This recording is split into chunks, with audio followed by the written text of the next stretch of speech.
गुलकारा आइमा bag Gulkara सारा रज़ा खान की जानिब से की जाने वाली तनकीद के बाद मैदान में आ गई और उस पर अपने सख्त रद्द-ए-अमल का इजहार किया। गुलकारा सारा रज़ा खान के एक इंटरव्यू के कुछ वीडियो क्लिप्स सोशल मीडिया पर वायरल हुए हैं।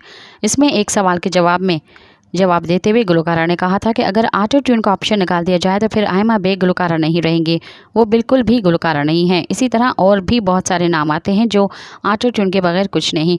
अब आइमा बेग ने सारा रज़ा के वायरल क्लिप के बाद अपने इंस्टाग्राम पर मुतअद्दिद स्टोरीज शेयर की हैं जो उनके मदाहों समेत इंडस्ट्री के मारूफ लोगों ने गुलकारा के लिए शेयर की थी।